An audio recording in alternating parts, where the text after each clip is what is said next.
नेपालको शान्ति प्रक्रियाको चर्चा गर्दा नेकपा माओवादीले सुरु गरेको सशस्त्र सङ्घर्ष र त्यसको शान्तिपूर्ण अवतरणको समग्र प्रक्रियालाई बुझिन्छ। हत्या हिंसाको अन्त, संविधान सभा मार्फत नयाँ संविधानको निर्माण, सशस्त्र सङ्घर्षमा रहेका विद्रोही लडाकुको समायोजन र व्यवस्थापन, साथै द्वन्द्वबाट प्रभावित व्यक्तिहरूलाई राहत, क्षतिपूर्ति, परिपूरण, मेलमिलाप र द्वन्द्वरत अवस्थामा समेत मानव अधिकारको गम्भीर उल्लङ्घन गर्ने पक्षलाई सजाय गरी पीडित पक्षलाई न्याय प्रदान गरिने सम्पूर्ण प्रक्रिया नै शान्ति प्रक्रिया हो। 2046 सालमा प्रजातन्त्रको पुनर्स्थापनापछि 2048 साल वैशाख महिनामा मुलुकमा आम निर्वाचन सम्पन्न भयो। आम निर्वाचनमा नेपाली कांग्रेस, नेपाल कम्युनिस्ट पार्टी एमाले, संयुक्त जनमोर्चा सहितका कम्युनिस्ट घटकहरूले सहभागिता जनाए र संसदमा प्रतिनिधित्व गरे।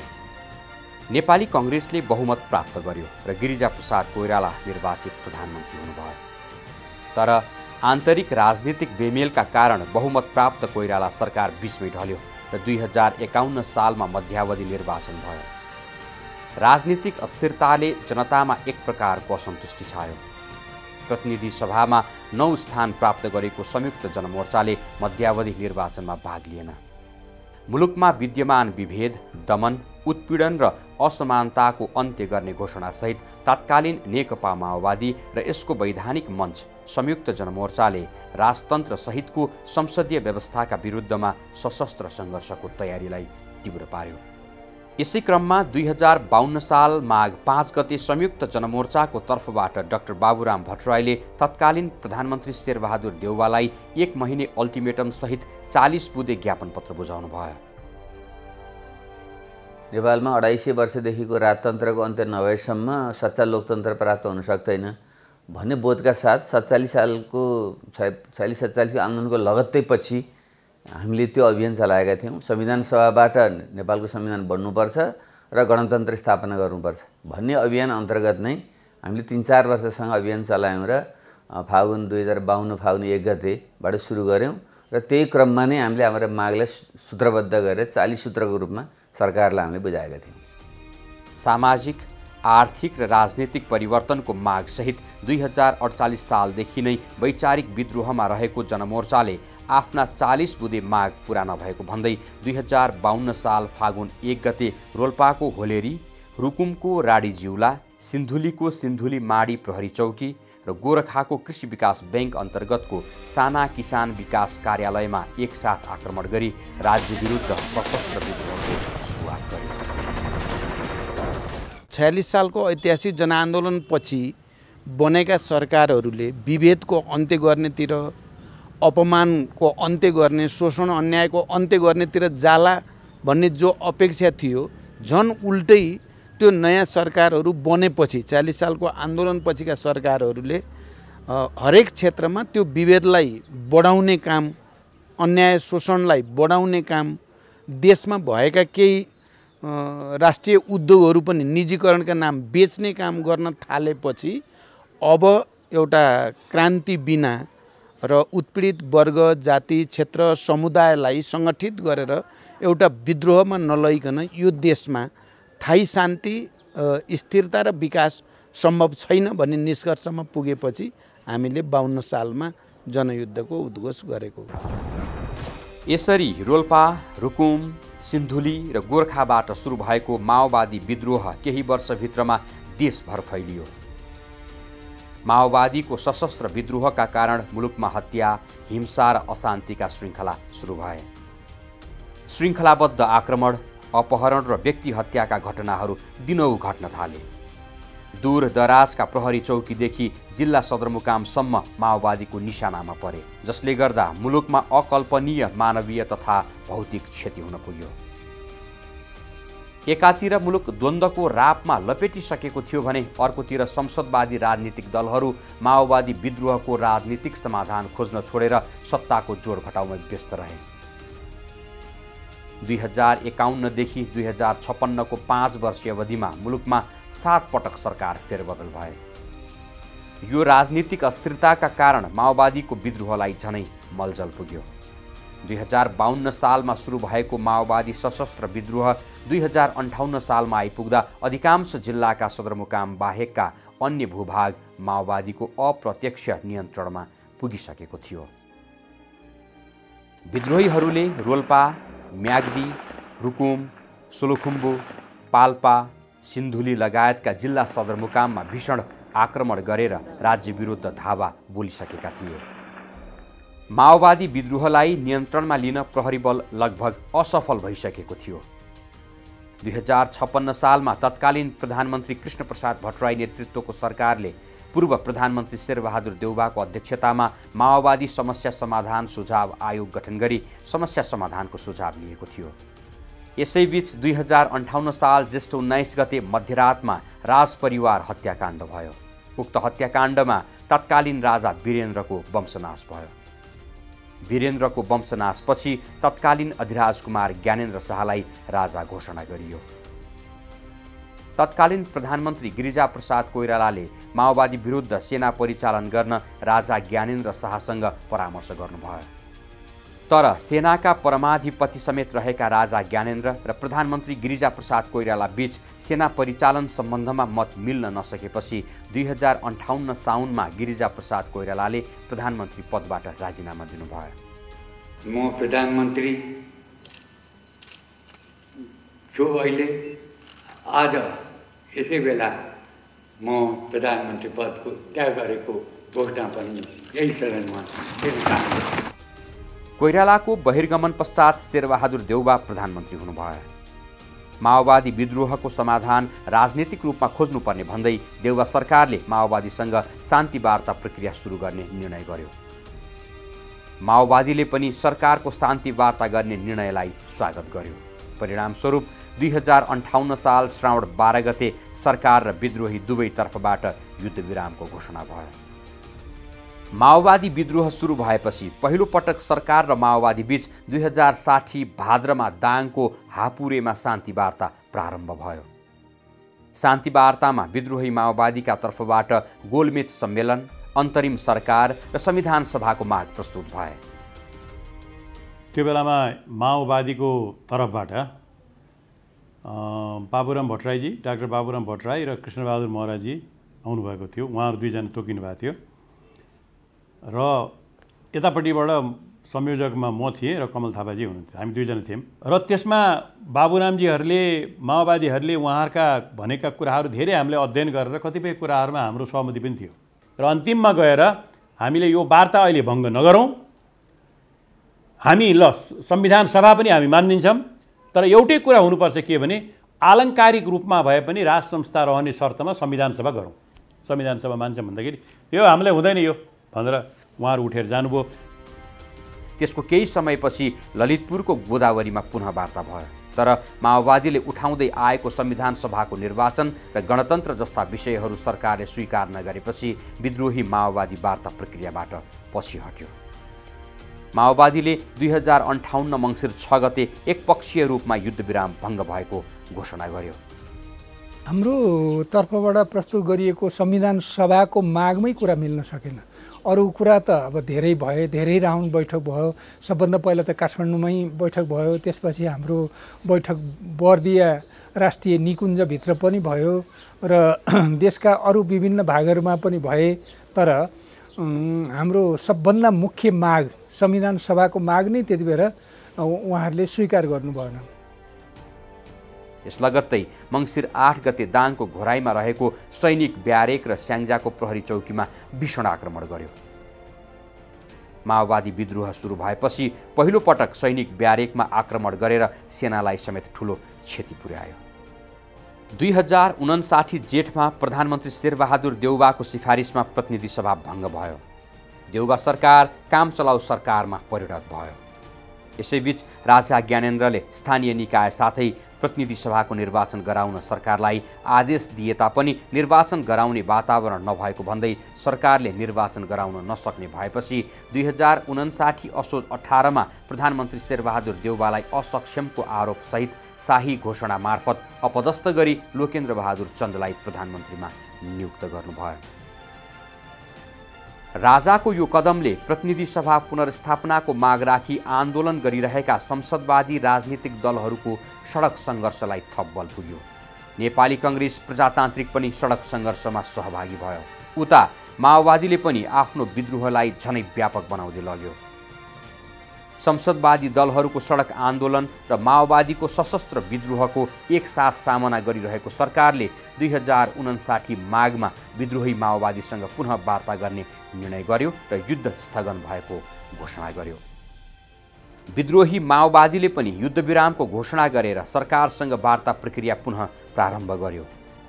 तर माओवादीले उठाएको संविधान सभाको निर्वाचन तथा गणतन्त्र जस्ता राजनीतिक मुद्दामा सहमति हुन नसकेपछि दोस्रो पटक सरकार र माओवादी बीच जारी शान्ति वार्ता 2060 भदौमा टुङ्गियो र मुलुक पुनः द्वन्द्वको भुमरीमा रुमल्लिन पुग्यो।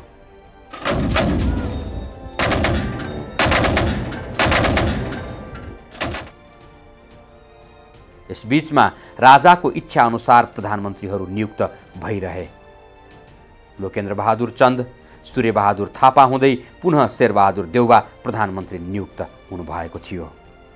यसैबीच 2061 माघ 19 गते रक्तविहीन राजनीतिक कदम चाल्दै राजा ज्ञानेन्द्र शाहले मुलुकको सम्पूर्ण शासन सत्ता आफ्नो हातमा आएको घोषणा गर्नुभयो।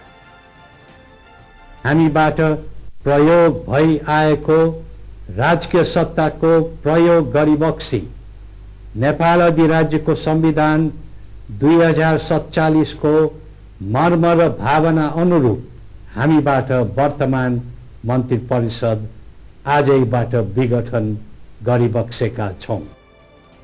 राजाको अध्यक्षतामा डाक्टर तुलसी गिरी र कीर्तिनिधि विष्ट उपाध्यक्ष रहेको मन्त्रीमण्डल गठन भयो।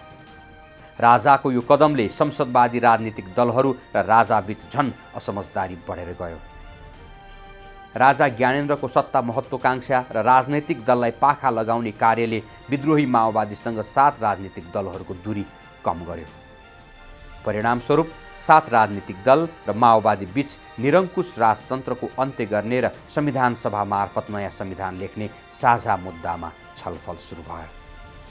सबै खालका उपायहरू, शान्तिको उपाय या युद्धको उपाय, अरूसँगको सहकार्यको उपायको खोजीको क्रममा नै उहाँ र मेरो बिचमा, हाम्रो पार्टी र उहाँहरूको पार्टीको बिचमा पार्टीगत रूपमा भन्दा पनि व्यक्तिगत रूपमा संवादहरू भइरहन्थ्यो। सोही अनुसार 2062 साल भदौमा माओवादीले एकपक्षीय रूपमा युद्ध स्थगनको घोषणा गर्यो। सडक सङ्घर्षमा रहेका 7 राजनीतिक दलको सडक आन्दोलनमा समर्थन गर्ने निर्णय गर्यो। यो निर्णयले विद्रोही माओवादी र संसदवादी दलहरूलाई एउटै धारमा उभ्याइदियो। अनेकौं चरणका गोप्य छलफल पश्चात 7 दल र विद्रोही माओवादी बीच 2062 मङ्सिर 7 गते 12 बुँदे सम्झौतामा हस्ताक्षर भयो।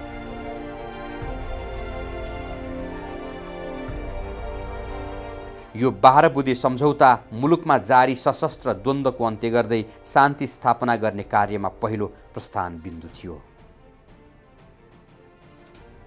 उक्त सम्झौता पत्रमा सशस्त्र द्वन्द्वको अन्त्य गर्दै निरङ्कुश राजतन्त्रका विरुद्ध संयुक्त राजनीतिक आन्दोलन गर्ने र संविधान सभाको निर्वाचन गर्दै मुलुकमा गणतन्त्र स्थापना गर्ने विषयमा 7 दल र विद्रोही बीच सहमति भएको थियो।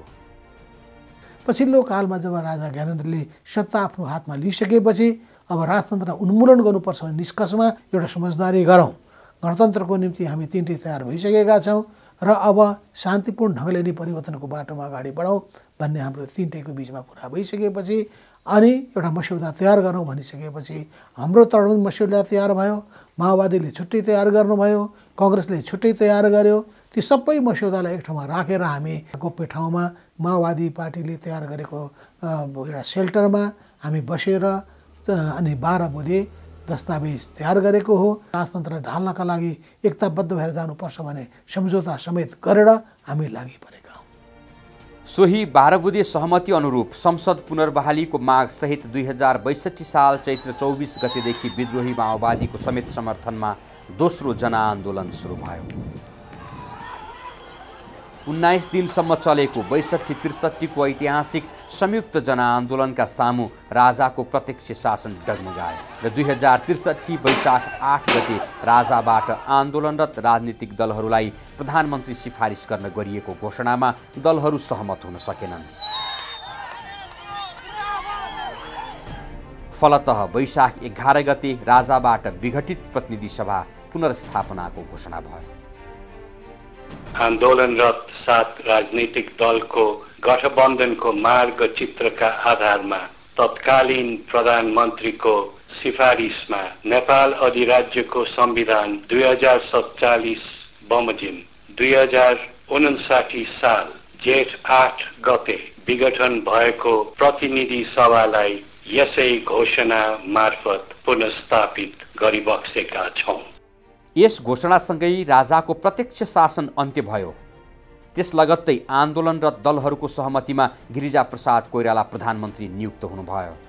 पुनर्स्थापित प्रतिनिधि सभाको 2063 ज्येष्ठ 4 गतेको प्रतिनिधि सभा घोषणा मार्फत राजामा निहित सम्पूर्ण शक्ति संसद मार्फत ल्यायो। राज परिषदको विद्यमान व्यवस्था खारेज गरिएको छ।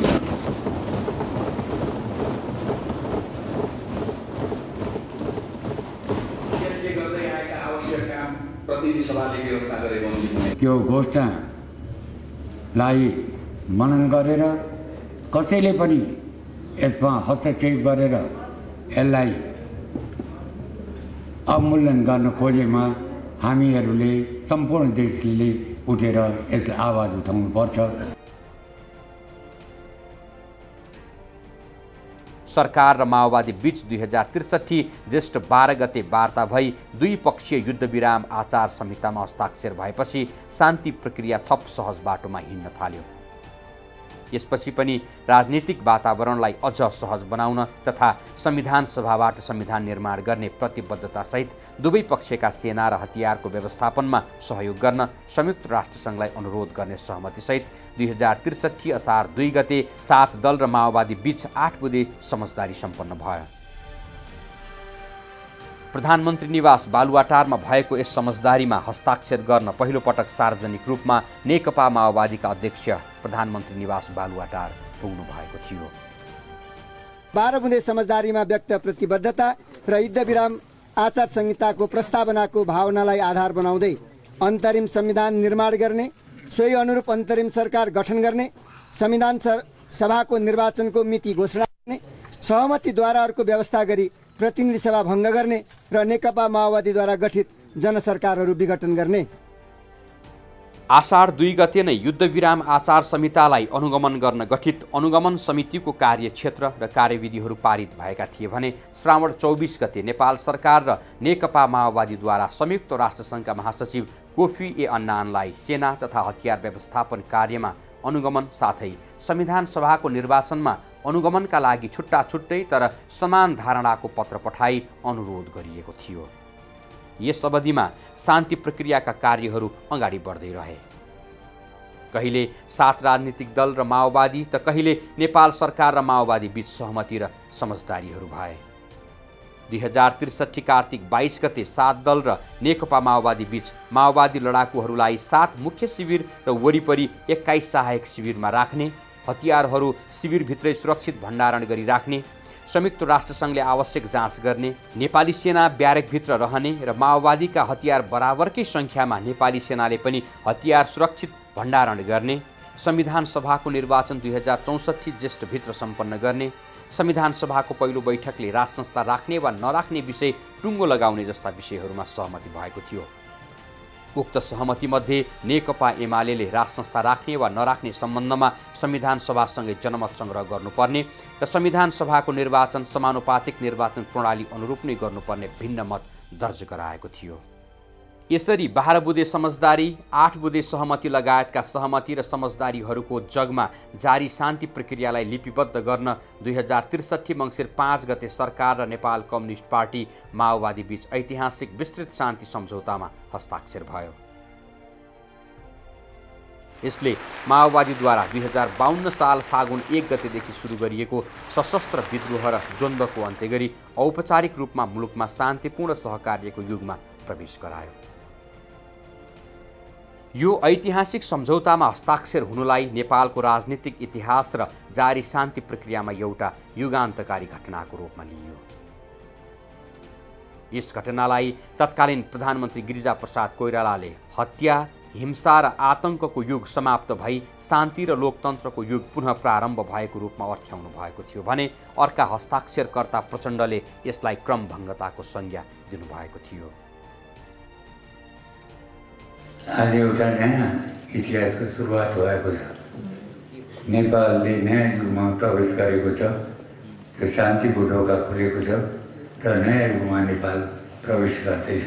गएको करिब 11 वर्षदेखि जुन सशस्त्र युद्धको स्थितिमा गृहयुद्धमा देश थियो त्यो निरन्तरताको यो क्रमभङ्ग हो। विस्तृत शान्ति सम्झौता मुलुकमा जारी शान्ति प्रक्रियाको मूल दस्तावेजको रूपमा स्थापित भयो। यो सम्झौताले मुलुकमा 1 दशकसम्म चलेको माओवादी सशस्त्र सङ्घर्षको अन्त्य मात्र गरेन, राज्य पुनर्संरचनाको मार्ग प्रशस्त समेत गरेको थियो। विश्व समुदायलाई समेत आश्चर्यचकित पार्दै सरकार र विद्रोही पक्ष बीच बिना मध्यस्थकर्ता भएको बृहत शान्ति सम्झौताले आम जनता, सरकार र विद्रोही सबै पक्षलाई जितको महसुस गरायो। 12 बुँदे सम्झौताले माओवादीलाई हतियार सहित, सेना सहित शान्ति सम्झौतामा ल्यायो, शान्ति प्रक्रियामा ल्यायो, देशभित्र सार्वजनिक रूपमा ल्यायो। तर त्यसलाई चाहिँ अब चाहिँ निशस्त्र गर्ने काम र त्यसलाई चाहिँ पूर्ण रूपले सेना रहित बनाउने काममा यो विस्तृत शान्ति सम्झौताले काम गरिरहेको छ। बृहत शान्ति सम्झौताले माओवादी हिंसालाई स्थायी रूपमा अन्त्य गर्यो। कब्जा गरिएको सम्पत्ति फिर्ता, अपहरण तथा जबरजस्ती चन्दा असुली नगर्न माओवादी सहमत भए। सम्झौतामा माओवादी लडाकुलाई राज्यका सुरक्षा बलसँग समायोजन गर्ने र माओवादी तथा राज्यद्वारा बेपत्ता पारिएका नागरिकको स्थिति सार्वजनिक गर्ने विषयमा समेत सहमति गरिएको थियो। माओवादी लडाकुलाई संयुक्त राष्ट्रसङ्घको अनुगमनमा शिविरमा राख्ने तथा लडाकुलाई प्रमाणीकरण गर्ने विषयका साथै संविधान सभा निर्वाचनको सुनिश्चितता लगायत शान्ति प्रक्रियाको लागि बृहत्तर आर्थिक, सामाजिक, राजनीतिक र शासन सञ्चालन संरचनाहरूको सुधारको खाका समेत प्रस्तुत भएको थियो। हाम्रा विगतमा जुन राजनीतिक सहमति गर्यौं त्यो राजनीतिक सहमतिको पालनामा हाम्रो प्रतिबद्धता र हाम्रा इमानदारीता एउटा त्यहाँ पुष्टि भएको छ भने अब आगामी दिनमा जाने राजनीतिक प्रक्रियाहरू जति छन् त्यसको निमित्त फेरि बाटोहरू अझ प्रशस्त भएको छ, मार्ग प्रशस्त भएको छ र अगाडि बढ्नको निमित्त हामीलाई अब यसले ढोका खुल्ला गरेको छ। शान्ति प्रक्रिया अगाडि बढ्दै जाँदा 2063 मङ्सिर 22 गते सरकार र माओवादी वार्ता संयोजक बीच हतियार र सेना व्यवस्थापनको अनुगमन सम्झौता भयो भने संविधान सभाको निर्वाचनका लागि सहज वातावरण बनाउने सम्बन्धमा माओवादी समेत 8 राजनीतिक दलहरूको प्रतिबद्धता, अन्तरिम सरकारको सञ्चालनको सामान्य विधि र मान्यता, अन्तरिम सरकारका मन्त्रीहरूले पालना गर्नुपर्ने आचार संहिता लगायतका विषयहरूमा सहमति भए। यसैबीच 2063 माघ 1 गते पुनर्स्थापित प्रतिनिधि सभाले अन्तरिम संविधान 2063 जारी गर्यो। अन्तरिम संविधान अनुरूप अन्तरिम व्यवस्थापिका संसदको गठन भयो। तत्कालीन प्रतिनिधि सभा र राष्ट्रिय सभाका सदस्यहरू मध्येबाट जनआन्दोलनका विपक्षमा रहेकाहरू बाहेक 209 सदस्य, नेकपा माओवादीका 73 सदस्य, जनवर्गीय तथा पेशागत सङ्गठन तथा उत्पीडित वर्गका प्रतिनिधिहरूबाट राजनीतिक दलको सहमतिका आधारमा 48 जना गरी कुल 330 जना सदस्य अन्तरिम व्यवस्थापिका संसदमा रहेका थिए। माओवादी पहिलो पटक संसदमा प्रवेश गरेको यो ऐतिहासिक घटना थियो। सङ्घर्षका भिन्न भिन्न रूपहरू हामीले अपनाउँदै आयौँ। हामी कतिपय अवस्थामा युद्धका रूपहरू अपनायौँ र कतिपय अवस्थामा शान्तिपूर्ण जनआन्दोलनका स्वरूपहरू अपनायौँ। हामीले यी विभिन्न रूपहरू अपनाउँदै पटक पटक हामीले त्यो प्रयास गरे तापनि हामीले त्यसलाई सार्थक परिणाममा संस्थागत गर्न सकिरहेका थिएनौँ। नेपाली इतिहासमा र खास गरेर राजनैतिक विकासको इतिहासमा आजको दिन साँच्चैकै एउटा इतिहासको कोसेढुङ्गा साबित भएको छ। नेपाली जनताले यसअघि कहिले पनि आफ्नै सार्वभौम सत्ता अभ्यास गरेर नयाँ संविधान बनाउने अवसर प्राप्त गरेका थिएनन्। सबैभन्दा महत्त्वपूर्ण, सबैभन्दा उपलब्धिपूर्ण र सबैभन्दा ऐतिहासिक दिनको रूपमा यसलाई बुझ्नु पर्दछ भन्ने हाम्रो मान्यता छ। यसै अन्तरिम व्यवस्थापिका संसदले सोही दिन अर्थात् 2063 माघ 1 गते नै अन्तरिम संविधानलाई अनुमोदन गरे। माओवादी संसदमा प्रवेश गरेपछि मुलुकमा स्थायी शान्तिको एउटा बलियो आधार तयार भयो। माओवादी अन्तरिम सरकारमा पनि सहभागी भयो। उता तराईका केही समूहले अन्तरिम संविधान स्वीकार गरेनन्। तराईलाई संघीय राज्यको रूपमा घोषणा गर्नुपर्ने माग राख्दै आन्दोलन सुरु भयो। आत्मनिर्णयको अधिकार, स्वायत्त प्रदेश र संविधान सभाको निर्वाचन पूर्ण समानुपातिक निर्वाचन प्रणालीमा हुनुपर्ने जस्ता माग जनजातिका समूहहरूले पनि उठाए। मधेसमा द्वन्द्व सुरु भएपछि सरकारले अन्तरिम संविधानलाई संशोधन गर्यो। संविधान सभाबाट तराईबाट प्रतिनिधित्व बढाउनका लागि निर्वाचन क्षेत्रहरू 205बाट बढाएर 240 पुर्याइयो भने समानुपातिक निर्वाचन प्रणालीको लागि 335 स्थानको व्यवस्था गरियो। माओवादीहरू अन्तरिम सरकारमा प्रवेश गरे पश्चात माओवादी र 7 दलबीच मिश्रित निर्वाचन प्रणालीद्वारा संविधान सभाको चुनाव गर्ने विषयमा सम्झौता भयो। अन्तरिम सरकारको साझा सहमतिको न्यूनतम कार्यक्रम, सरकार सञ्चालनको सामान्य विधि र मान्यता, अन्तरिम सरकारले पालना गर्नुपर्ने आचार संहिता जस्ता विषयमा दलहरूले सहमति गरे। सरकार र माओवादी बीच 2063 साउन 24मा भएको 5 बुँदे सम्झौता अनुसार शान्ति प्रक्रियामा राष्ट्रसङ्घलाई सहभागी गराउने निर्णय भइसकेको थियो। 2063 मङ्सिर 22 गते सेना तथा हतियार अनुगमन सम्झौतामा सरकार र माओवादी बीच हस्ताक्षर हुँदै हतियार र लडाकु व्यवस्थापन कार्यको अनुगमन र प्रमाणीकरण गर्नका लागि इयान मार्टिनको नेतृत्वमा United Nations mission in Nepal अनमिनको कार्यालय 2063 माघ 9 गते स्थापना भएको थियो। तथापि 2064 ज्येष्ठभित्र संविधान सभाको निर्वाचन गर्ने वातावरण बनेन। पुनः मङ्सिरमा गर्ने भनिएको चुनाव पनि हुन नसक्ने भएपछि निर्वाचनको विश्वसनीय आधार नभएको भन्दै माओवादीले सरकारबाट अलग भएको घोषणा गर्यो। 2064 पुसमा माओवादी पुनः सरकारमा सहभागी भयो। संविधान सभाको निर्वाचनको तयारी हुँदै गर्दा माओवादीका हतियार र लडाकु व्यवस्थापनको काम पनि अगाडि बढाइयो। माओवादी सेनाका लडाकुलाई झापा, सिन्धुली, चितवन, नवलपरासी, रोल्पा, सुर्खेत र कैलालीमा 7 मुख्य शिविर र प्रत्येक मुख्य शिविरका वरिपरि 3-3 वटा गरी 21 सहायक शिविर स्थापना गरी अस्थायी बसोबासको प्रबन्ध गरियो। माओवादी सेनाका हतियारलाई दोहोरो तालचा लगाएर कन्टेनरमा थन्क्याइयो। 2064 पुस 12 सम्ममा राष्ट्रसङ्घीय मिसन अनमिनद्वारा लडाकु र हतियारको प्रारम्भिक वर्गीकरण गर्ने काम सम्पन्न भयो। निर्वाचनको लागि विश्वसनीय वातावरण बन्दै गए पश्चात अन्ततः 2064 साल चैत्र 28 गते ऐतिहासिक संविधान सभाको निर्वाचन सम्पन्न भयो। जनआन्दोलन 2 मार्फत लोकतन्त्रको स्थापना, 10 वर्ष लामो सशस्त्र युद्धपछि माओवादीको शान्तिपूर्ण अवतरण, गणतन्त्रको घोषणा र सङ्घीयतालाई संस्थागत गर्न संविधान सभाको निर्वाचन जारी शान्ति प्रक्रियाका निकै सुखद पक्ष थिए। एउटा महत्त्वपूर्ण पाटो भने त यो निर्वाचन भनेको शान्ति प्रक्रियाको अभिन्न अङ्गको रूपमा रहेको थियो। किनभने शान्ति प्रक्रियाको सफलता र असफलता यो निर्वाचनको सफलता र असफलतासँग गाँसिएको थियो। त्यसले गर्दाखेरि नेपाली जनताको शान्तिप्रतिको चाहना, किन सबैलाई एउटा आश के थियो भनेदेखि यदि यो निर्वाचन शान्तिपूर्ण रूपले सम्पन्न भइदियो भनेदेखि त्यसले द्वन्द्वको अन्त्य गर्छ। द्वन्द्वको अन्त्यले चाहिँ मुलुकमा शान्ति ल्याउँछ। त्यो शान्तिले स्थिरता दिन्छ र स्थिरताले समृद्धि र विकासको बाटोमा लैजान्छ भन्ने जुन एउटा आम चाहना थियो, त्यो आम चाहना नै सबभन्दा बलियो सशक्त चाहिँ एउटा कारक तत्त्वको रूपमा चाहिँ आयो निर्वाचन सफल हुनुको निमित्त। संविधान सभाको निर्वाचन परिणामबाट माओवादी पहिलो शक्तिका रूपमा उदय भयो। माओवादीको नेतृत्वमा नयाँ सरकार गठन भयो र नेपालको शान्ति प्रक्रिया नयाँ चरणमा प्रवेश गर्यो। विस्तृत शान्ति सम्झौता अनुरूप 1 दशक लामो हत्या हिंसाको युग अन्त्य गर्दै शान्तिको मार्गमा प्रवेश गराउने जिम्मेवारी माओवादीकै काँधमा आयो। विस्तृत शान्ति सम्झौता पश्चात यो सम्झौता र यससँग सम्बन्धित अन्य सम्झौताहरूको कार्यान्वयन मुख्य एजेन्डा नयाँ सरकारलाई थियो। संविधान लेखन, लडाकुहरूको समायोजन र व्यवस्थापन, सङ्क्रमणकालीन न्याय जस्ता थुप्रै राजनीतिक एजेन्डाहरू पेचिला भएर रहेका थिए।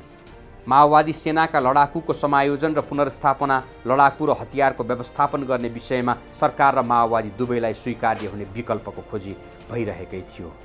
शान्ति प्रक्रियाको एउटा पाटो सेना समायोजन र व्यवस्थापन, अर्को पाटो संविधान निर्माण कार्य दुवै जटिलतामा रुमलिएका थिए।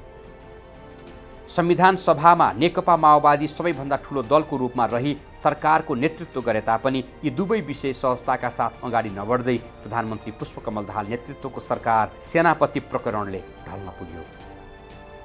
सरकार परिवर्तन साथै संविधानका अन्तर्वस्तुहरूमा दलहरूबीच विवाद कायमै रहेका कारण संविधान निर्माणले गति लिएन। संविधान सभाका 11वटै समितिहरूले संविधानको अवधारणा पत्र सहितको मस्यौदा प्रतिवेदन तयार गरे तापनि कतिपय प्रमुख विषयहरूमा सहमति हुन सकेको थिएन। संविधान सभाको 2 वर्षीय अवधिलाई पटक पटक समयावधि थप गरी 4 वर्ष पुर्याइए पनि राज्यको पुनर्संरचना, शासकीय स्वरूप, न्याय प्रणाली, आत्मनिर्णय, पहिचानको राजनीति जस्ता विषयहरूमा सहमति नहुँदा संविधान निर्माण हुन सकेन। विवादित विषयमा सहमति गर्न प्रमुख दलहरू सफल भएनन्। अन्ततः 2069 ज्येष्ठ 14 गते संविधान सभाको कार्यकाल स्वतः समाप्त भयो। उता माओवादी लडाकुको समायोजन र व्यवस्थापन कार्य सुस्तरी अगाडि बढ्दै थियो। लडाकु प्रमाणीकरणको कार्य सकिएपछि 2066 साल माघसम्ममा अयोग्य लडाकुलाई माओवादी शिविरबाट बाहिर निकालियो। अनमिनको कार्यकाल 7 पटक म्याद थप गरेर 4 वर्ष पुर्याउँदा समेत सेना समायोजनको काम पूरा हुन सकेन। दलहरू बीचको सहमतिपछि 2067 साल माघ 1 गते राष्ट्रसङ्घीय मिसन अनमिनलाई औपचारिक रूपमा विदाई गरियो र प्रमुख राजनीतिक दलहरूको सहमतिमा माओवादी लडाकुहरूको रेखदेख र समायोजनको जिम्मेवारी सेना समायोजन विशेष समितिलाई दियो। अनमिनको विदाईपछि 2067 माघ 8 देखि माओवादी लडाकु रहेका शिविर औपचारिक रूपमा सेना समायोजन विशेष समिति मातहत आएको घोषणा गरियो भने 2068 चैत्र 28 देखि माओवादी सेना रहेका शिविर र हतियार सरकार मातहत ल्याउने विषयमा प्रमुख राजनीतिक दलहरू बीच सहमति भयो। सोही सहमति अनुसार सबै लडाकु शिविरमा नेपाली सेनाको उपस्थिति भयो। 2069 कार्तिक 16 गते प्रमुख दलहरू बीच लडाकुलाई सेनामा समायोजन तथा पुनर्स्थापना गर्ने सम्बन्धमा 7 बुँदे सहमति भयो। अनमिनले प्रमाणीकरण गरेर शिविरमा रहेका 19,602 लडाकुको पुनः प्रमाणीकरण गरियो। पुनः प्रमाणीकरणमा परेका 17,052 लडाकु मध्ये 15,586 जना शैक्षिक अवकाश रोजेर घर फर्किए भने 1,460 जना नेपाली सेनामा समायोजन भए। बच्चाले गर्दा पनि अब यत्रो जेल अब उसमा युद्धकालमा पनि हिँड्यो, अब आफ्नो अब स्वास्थ्यले पनि अलि दिँदैन, त्यही भएर शैक्षिक परिवारहरू हुन्छ, परिवारसँग रमाएर बस्ने, अब धेरै वर्ष अब परिवारसँग बस्न नपाएको, अब यो बेलामा गएर बसिन्छ। सेना समायोजन विशेष समिति र सो अन्तर्गतको प्राविधिक समितिहरूको अनवरत प्रयास, संयुक्त राष्ट्रसङ्घको नेपाल मिसन अनमिनबाट माओवादी र नेपाली सेनाको परिचालनको अनुगमन, कन्टेनरमा राखिएका हतियारको अनुगमन तथा माओवादी सेनाका लडाकुहरूको प्रमाणीकरण प्रक्रियामा भएको प्राविधिक सहायताले यस प्रक्रियालाई टुङ्गोमा पुर्याउन विशेष सहयोग गरेको थियो। यो शान्ति प्रक्रियाको एउटा महत्त्वपूर्ण अङ्ग सेना समायोजनको प्रक्रियाले यो अन्तिम रूप लिएको छ र सफल रूप लिएको छ भन्ने मेरो ठमाइ छ र हाम्रो पार्टीको पनि यही ठमाइ। माओवादी सेनाको नेपाली सेनामा समायोजन गर्ने क्रममा नेपाली सेनामा एक अलग महानिर्देशनालय गठन गरी सुरक्षा निकाय र माओवादी लडाकुको 65 र 35% अनुपातमा समावेश गर्ने र विकास निर्माण, वन तथा उद्योग सुरक्षा र विपद व्यवस्थापन जस्ता कार्यहरू उक्त महानिर्देशनालयलाई जिम्मेवारी दिने भनी तोकिएको थियो। यसरी सेना समायोजन र पुनर्स्थापनाको काम पूरा गरेर 2069 चैत्र 30 गते सेना समायोजन विशेष समिति भङ्ग भएपछि शान्ति प्रक्रियाको एक महत्त्वपूर्ण कार्य माओवादी लडाकुहरूको समायोजन तथा पुनर्स्थापना औपचारिक रूपमा सम्पन्न भयो। शान्ति प्रक्रिया मूलभूत रूपमा पूरा भयो, किनभने सबभन्दा जटिल, संवेदनशील र दुनियाँमा प्राय असफल हुने भनेको हतियार र सेनाको कुरा नमिल्दा नै त्यहीँनिर गएर चाहिँ तपाईँको सेबोटेज हुने, फेरि भिडन्त सुरु हुने गर्थ्यो। हामीले त्यो फेज पार गऱ्यौँ। अनि लोकतान्त्रिक परिवर्तनलाई आत्मसात गर्ने समस्या अरू देशमा धेरै ठाउँमा देखिन्छ। हामीले त्यसलाई पार गऱ्यौँ। यस अर्थमा शान्ति सम्झौता नेपालको ऐतिहासिक भयो, एउटा सफल स्टोरी, सक्सेसफुल स्टोरीको रूपमा यो नेपालको इतिहासमा र विश्व राजनीतिमा पनि यो मान्यता सबैले स्वीकार्ने ठाउँमा आइ नै सक्यो। माओवादी सेनाका लडाकुहरूलाई नेपाली सेनामा समायोजन गर्ने, एउटा डाइरेक्टरेट बनाउने र त्यहाँ चाहिँ नि जति माओवादी सेनाबाट आउँछन् उनीहरूलाई 35% मान्ने र 65% चाहिँ नेपाली सेनाबाट लिएर गएर जति सङ्ख्याको हुन्छ त्यसको नयाँ एउटा महानिर्देशनालय बनाउने। त्यो बनाएपछि यसलाई चाहिँ विपद व्यवस्थापनको कार्य सुम्पिने, जुन सेनाले गर्दै आएको थियो त्यो चाहिँ अलग्गै यसलाई सुम्पिने भन्ने चाहिँ निर्णय भएर एउटा महानिर्देशनालयको परिकल्पना गरेर त्यसै अन्तर्गत राखियो। भने दुईटैले विन विन सिचुएसन के हुन्छ भन्दाखेरि चाहिँ सबभन्दा माथिको तहको मेजर त्यही अनुपातमा अरू दर्जाको पनि गरेर 71 जना अधिकृत होइन, त्यस्तै गरेर चाहिँ 70-80 जना पदिक र बाँकी चाहिँ विभिन्न दर्जामा गरेर समायोजन गरियो।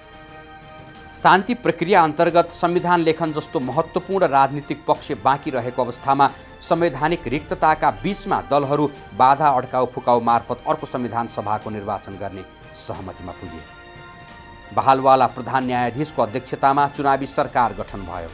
2070 मङ्सिरमा अर्को संविधान सभाको निर्वाचन सम्पन्न भयो। दोस्रो संविधान सभाले अघिल्लो संविधान सभाले गरेको कार्यहरूको स्वामित्व ग्रहण गरी संविधान लेखनको कार्यलाई अगाडि बढायो।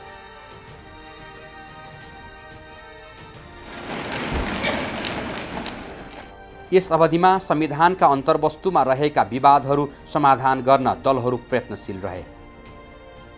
1 वर्षभित्र नयाँ संविधान निर्माण गर्ने भनी निर्वाचनमा गरेको प्रतिबद्धता कार्यान्वयनमा प्रमुख दलहरू अघिल्लो संविधान सभाको तुलनामा जिम्मेवारी बोधका साथ सहकार्यमा जुटे। सभाका समितिहरूले निरन्तर संविधानमा रहेका विवादित विषयहरूलाई सहमति गर्ने प्रयास गरे। यद्यपि संविधान सभाका केही बैठकहरूको कार्यसूची र कार्य प्रक्रियाका सम्बन्धमा केही दलहरूको तीव्र असन्तुष्टि र असहमति प्रकट भयो। अन्ततः संविधान जारी गर्न प्रमुख दलहरू सहमत भए।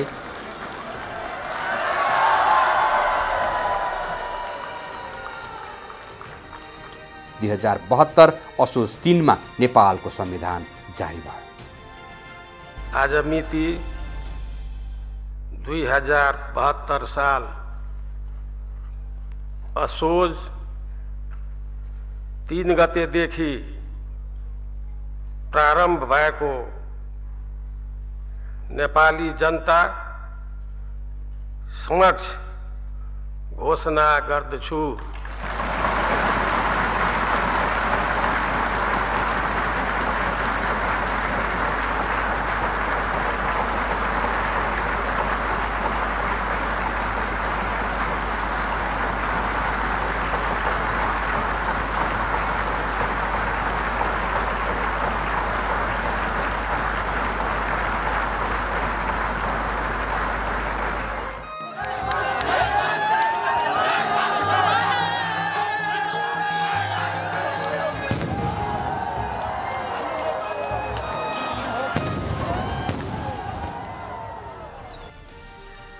संविधान निर्माण, माओवादी लडाकुको समायोजन र व्यवस्थापन साथै संक्रमणकालीन न्याय गरी शान्ति प्रक्रियाका 3 महत्त्वपूर्ण कार्यमध्ये 2 मुख्य कार्यहरू प्रमुख राजनीतिक दलहरू बीचको दलीय सहमतिका आधारमा सम्पन्न भए भने शान्ति प्रक्रियाको अर्को महत्त्वपूर्ण पक्ष संक्रमणकालीन न्याय केही ओझेलमा परिरह्यो। खास गरी शान्ति प्रक्रियामा 5वटा 6वटा महत्त्वपूर्ण पाटो हुन्छ। एउटा भनेको सुरक्षा क्षेत्रको पुनर्संरचना गर्ने कुरो, दोस्रो भनेको यो चाहिँ सङ्क्रमणकालीन न्याय दिने, पीडितमा परेकाहरूलाई न्याय दिने कुरोहरू हुन्छ। त्यसपछि गएर चाहिँ जनता समक्ष शान्तिको लाभांश पुर्याउने कुरोहरू हुन्छ। त्यसपछि गएर चाहिँ तपाईँको आर्थिक र समृद्धिको लागि चाहिँ विकासमा केन्द्रित गर्ने अर्को महत्त्वपूर्ण मुद्दा हुन्छ। त्यसपछि गएर चाहिँ शक्तिको बाँडफाँड महत्त्वपूर्ण कुराहरू हुन्छ। विस्तृत शान्ति सम्झौता भएको 8 वर्षपछि 2071 वैशाख 28 गते सत्य निरूपण तथा मेलमिलाप आयोग र बेपत्ता पारिएका व्यक्तिहरूको छानबिन आयोग गठन गर्ने ऐन पारित भयो भने सोही वर्षको माघ 27 गते सरकारले सत्य निरूपण तथा मेलमिलाप आयोग र बेपत्ता पारिएका व्यक्तिहरूको छानबिन आयोग गठन गर्यो। सशस्त्र द्वन्द्वका क्रममा मानवाधिकारको गम्भीर उल्लङ्घन गर्ने तथा मानवता विरुद्धको अपराधमा संलग्नहरूका बारेमा छानबिन, सत्य अन्वेषण तथा अभिलेखन र सोको वास्तविक तथ्य जनता समक्ष ल्याउने, पीडित र पीडक यकिन गर्ने, मेलमिलापको पहल गर्ने गराउने र पीडितलाई परिपूरणको सिफारिस गर्ने र पीडकलाई कारबाहीको सिफारिस गर्ने कार्य सम्पन्न गर्नुपर्ने दुई आयोगहरूले उजुरी आह्वान गरी प्राप्त उजुरीहरूको वर्गीकरण गरी प्रारम्भिक छानबिनको कार्य गरिरहेको पाइन्छ। सत्य निरूपण आयोगमा 2074 असार महिनासम्ममा करिब 61,000 भन्दा बढी उजुरी दर्ता भएका छन्। द्वन्द्वकालीन समयमा अब तत्कालीन विद्रोही पक्ष र राज्य पक्षबाट भएका गम्भीर प्रकृतिका मानवाधिकार उल्लङ्घनका घटनाहरूलाई कानुनी अभियोजनमा ल्याउने र विभिन्न प्रकारले व्यक्तिहरू जानेर या नजानेर पीडित भएका छन्, नेपाली नागरिकहरू नै हुन्, उनीहरूलाई चाहिँ भनौँ नि भएको दुःख छ, क्षति छ, त्यसको चाहिँ भनौँ जिम्मेवारी राज्यले लिनुपर्ने हुन्छ र उहाँहरूको चाहना के हो त्यसलाई सम्बोधन गर्नको लागि नै यो आयोग गठन भयो। 61,000 भन्दा बढी नै उजुरी आयोगमा दर्ता भएको छ र उजुरीको म्याद सके पश्चात पनि उजुरी आउने क्रम जारी नै छ। त्यो 1200-1300 हाराहारीमा छ र अझ पनि उजुरी आउने क्रम जारी नै छ। त्यसले गर्दाखेरि भनौँ नि हामीले अहिले यकिन साथ यति नै छ भन्नुभन्दा नि अब 62-63 को हाराहारीमा चाहिँ उजुरी परेका छन् र त्यसलाई चाहिँ हामीहरूले सम्बोधन गर्नको निमित्त 7वटै प्रदेशमा हामीहरूले सहन्याय अधिवक्ताको संयोजकत्वमा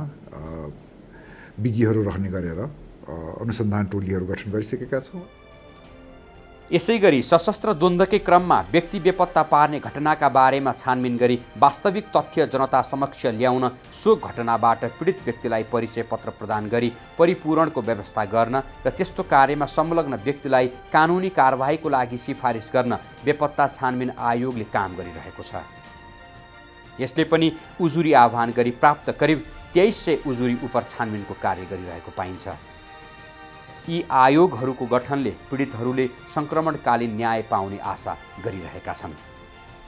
कानुनले हामीले 4वटा काम अनुसन्धान गर्ने जिम्मा दियो। पहिले त यो बेपत्ता भएका व्यक्तिहरूको सम्बन्धमा सत्य तथ्यको छानबिन गर्ने। दोस्रोमा के छ भने पीडकलाई सजाय गराउनलाई महान्यायाधिवक्ताको कार्यालयमा लेखेर पठाउने, मुद्दा चलाउनलाई। तेस्रोमा परिपूरणको लागि सिफारिस गर्ने र चौथोमा सशस्त्र द्वन्द्व चाहिँ यो 10 वर्ष जुन हो त्यो के कारणले भएको थियो त्यसको कारण पत्ता लगाउने, भविष्यमा यस्ता द्वन्द्व नदोहोरिउन् त्यसको लागि के उपाय गर्नुपर्ने हुन्छ यो पनि हामीले सुझाव दिनुपर्ने अवस्था आयो। यसको साथसाथै जो पीडितहरू छन् तिनलाई बढी से बढी सुविधा दिनेलाई के कस्ता ऐन कानुनहरू बनाइदिनु पर्ने हुन्छ यसको पनि सिफारिस गर्ने यो 4वटा जिम्मेवारी हामीले चाहिँ पायौँ। सत्य तथ्यको पत्ता लगाउने हामीले चाहिँ प्रयास गऱ्यौँ, सुरु गऱ्यौँ। 2258 थान जति उजुरीलाई हामीले विस्तृत अनुसन्धानमा लैजाने आयोगबाट निर्णय गरिसकेका छौँ। त्यसमध्ये पनि 206 थान उजुरीको करिब अन्तिम चरणमा हामी अनुसन्धानको क्रममा पुगिसकेका छौँ। 2052 साल फागुन 1 गतेबाट सुरु भएको माओवादीको सशस्त्र विद्रोहका क्रममा विद्रोही पक्ष र राज्य पक्षबाट गरेर 17,886 जनाको ज्यान गएको थियो। 1730 जना बेपत्ता भए भने 10,000 टुहुरा र अपाङ्ग भएका थिए। करिब 9,000 को सङ्ख्यामा भौतिक संरचनाहरू ध्वस्त भएका थिए। करिब 80,000 बढी मानिसहरू आफ्नो थात थलो छोडेर आन्तरिक रूपमा विस्थापित हुन बाध्य भएका थिए। यी सबै घाउहरूका बीच विस्तृत शान्ति सम्झौतापछि सरकारले विभिन्न शान्ति प्रयाससँगै द्वन्द्व पीडितहरूको लगत सङ्कलन र उनीहरूको लागि राहत तथा पुनर्स्थापना कार्यक्रम, क्षति भएका संरचनाहरूको पुनर्निर्माण र विकासका कार्यहरू समेत सँगसँगै अघि बढायो। यी कार्यहरूको नेतृत्व गर्नका लागि 2063 चैत्र 18 गते शान्ति तथा पुनर्निर्माण मन्त्रालयको स्थापना भयो र यस अन्तर्गत अन्य निकायहरू समेत स्थापना भए। प्रारम्भिक सहमति भएपछि यसलाई पूर्ण रूपले चाहिँ दिगो शान्तिमा परिणत गर्नको लागि विस्तृत शान्ति सम्झौताको तयारी गरियो र त्यो विस्तृत शान्ति सम्झौतामा माओवादीलाई हस्ताक्षर गराएर देशलाई पूर्ण रूपले शान्तिको बाटोमा लाने कुरामा चाहिँ यो शान्ति समिति जो मेरो संयोजकत्वमा बनेको थियो र जसमा विभिन्न पार्टीका नेताहरू, धलनाजीहरू, लीलामणिहरू, सबै नेताहरू भएको 10वटा पार्टीहरू भएको कमिटी थियो। पछि गएर त्यो शान्ति मन्त्रालयमा परिणत भयो। शान्ति मन्त्रालयले तत्कालीन अवस्थामा आफ्नो कार्यालय जिल्ला तहमा स्थापना नगरी जिल्ला प्रशासन कार्यालय, जिल्ला प्राविधिक कार्यालय र शहरी विकास तथा भवन डिभिजन कार्यालयहरू मार्फत कार्यक्रम सञ्चालनको प्रबन्ध मिलायो। विस्तृत शान्ति सम्झौताको 10 वर्ष पुरा भइसक्दा राहत तथा पुनर्निर्माणमा उल्लेख्य उपलब्धिहरू हासिल भए। द्वन्द्व पीडितहरूको लागि आर्थिक सहायताका रूपमा करिब 18 अर्ब रुपियाँ वितरण भई पीडितले केही हदसम्म राहत पाएका छन्। 2074 आषाढ मसान्तसम्ममा पीडितहरूले मुख्य गरी पाएको राहत यस प्रकार रहेको छ।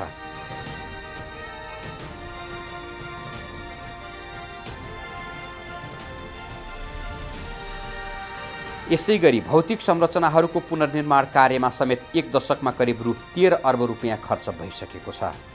यद्यपि अझै थुप्रै भौतिक संरचनाहरू पुनः निर्माण हुन बाँकी छन्।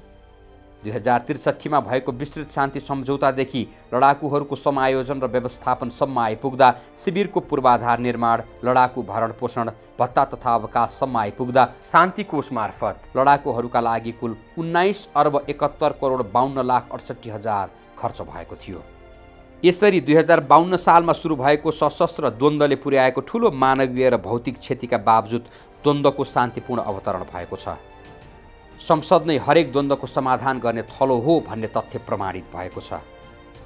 विश्व सामु द्वन्द्व समाधानको उदाहरणीय नमुना प्रस्तुत भएको छ। नयाँ संविधानको निर्माण मार्फत विगतको द्वन्द्वको मुख्य कारक तत्त्वका रूपमा मुलुकमा विद्यमान वर्गीय, जातीय, लैङ्गिक, भाषिक, धार्मिक तथा आर्थिक असमानता जस्ता विषयहरूलाई सम्बोधन गर्ने गरी राज्यको पुनर्संरचना भएको छ। राज्यको राजनैतिक, सामाजिक, शासकीय सबै पक्षहरूमा आमूल परिवर्तन भइसकेको छ। यद्यपि यी उपलब्धिहरूलाई संस्थागत गर्नका लागि संविधानको प्रभावकारी कार्यान्वयन हुन जरुरी छ। अतः संविधान सभाबाट जारी संविधानले परिकल्पना गरे जस्तै राज्यमा विद्यमान सबै खाले विभेदहरूको अन्त्यसहितको समाजवाद उन्मुख सङ्घीय लोकतान्त्रिक गणतन्त्रात्मक राज्य संरचना व्यवहारमा उतार्न राजनैतिक, सरकारी, गैर सरकारी तथा निजी क्षेत्रबाट समेत आफ्नो क्षेत्रमा राष्ट्रिय हित केन्द्रित सत्प्रयासहरू हुन सके विगतको जस्तो द्वन्द्वलाई समूल अन्त्य गर्दै शान्त, समृद्ध र समुन्नत नेपाल निर्माण गर्न सकिन्छ। शान्ति प्रेमी नेपालीहरूको अपेक्षा यही छ। शान्ति लुकाऊ कहाँ, शान्ति